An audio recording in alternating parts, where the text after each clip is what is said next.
പൊതുസ്ഥലങ്ങളിൽ വെച്ച് ഒരാൾ നിങ്ങളെക്കുറിച്ച് ഒരു തമാശ പറഞ്ഞു. അത് നിങ്ങൾക്ക് ഒട്ടും ഇഷ്ടപ്പെട്ടില്ലെന്ന് കരുതുക. ഇതെങ്ങനെ കൈകാര്യം ചെയ്യാം? ആദ്യം നിങ്ങൾ ആ തമാശ കേട്ടില്ലെന്ന് നടിക്കുക. എന്നിട്ട് അയാളോട് ഒന്നുകൂടെ പറയാൻ ആവശ്യപ്പെടുക. സാധാരണയായി ഒരു തമാശ രണ്ടാമത് പറയുമ്പോൾ അതിന്റെ രസം കുറയും. ഇനി അതിനെ കൂടുതൽ മോശമാക്കാൻ നിങ്ങൾക്കത് മനസ്സിലായില്ലെന്ന് ഭാവിക്കുക. ഈ ഘട്ടം എത്തുമ്പോഴേക്കും തമാശയ്ക്ക് അതിന്റെ ധർമ്മം പൂർണ്ണമായും നഷ്ടപ്പെട്ടിട്ടുണ്ടാകും. ഇത് ചെയ്യുമ്പോൾ നിങ്ങൾ ശാന്തനായിരിക്കാൻ ശ്രദ്ധിക്കുക. അല്ലെങ്കിൽ ആളുകൾ നിങ്ങൾ കാര്യമായി എടുക്കുന്നെന്ന് തെറ്റിദ്ധരിച്ചേക്കാം. ഈ സമയം തമാശ അത്ര രസകരമായിരുന്നില്ലെന്ന് മറ്റുള്ളവരും ചിന്തിച്ചു തുടങ്ങും. ഇവിടെയാണ് നിങ്ങൾ ചിരിക്കേണ്ടത്.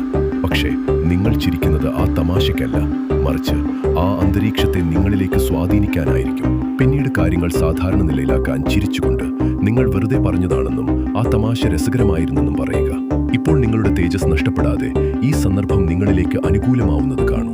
ആളുകളെ മാനിപ്പുലേറ്റ് ചെയ്യാനും ഒരാളെ നിങ്ങളുടെ കൺട്രോളിൽ വെക്കാനും സാഹചര്യങ്ങളെ നിങ്ങൾക്ക് അനുകൂലമാക്കാനുമുള്ള ഒരു ബുക്ക് തയ്യാറാക്കിയിട്ടുണ്ട്.